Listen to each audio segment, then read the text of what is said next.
حكيمي.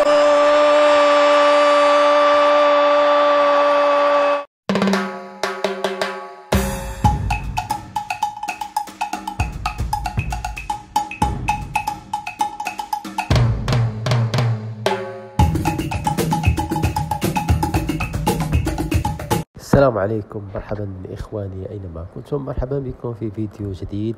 إليكم ملخص مباراة باريس سان جيرمان وبايرن ميونخ في كأس العالم للأندية 2025. خطف باريس سان جيرمان أمس الجمعة الفرنسي بطاقة تأهل إلى نصف نهائي كأس العالم للأندية 2025 بعد فوزه الثمين على بايرن ميونخ. وجاءت انطلاقة اللقاء متكافئة بين الطرفين، حيث تبادل الطرفين الفريقين السيطرة على مجريات اللعب دون خطورة حقيقية على المرمى. ورغم محاولة بايرن ميونخ من العودة، حيث سجل باريس سان جيرمان الهدف الأول في الدقيقة 78 بعد هجمة رائعة أنهاها بتسديدة متقنة داخل شباك مانويل نوير على الشاب اللاعب ديزري.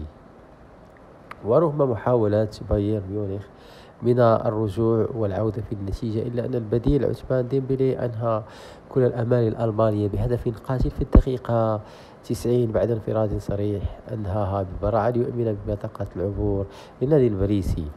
وبهذا الانتصار يواصل باريس سان جيرمان مشواره نحو اللقب الأول له في تاريخ كأس العالم للأندية، حيث ينتظره تحدي كبير في نصف النهائي أمام الفائز من مواجهة مانشستر سيتي وساو باولو. في المقابل، ودع بايرن ميونخ البطولة من ربع النهائي في مفاجأة مدوية لجماهيره وسط علامات استفهام حول أداء الفريق الدفاعي والهجومي في هذه القمة الأوروبية على أرض عربية. إخواني، وصلنا إلى نهاية الفيديو، إلى حلقة قادمة إن شاء الله.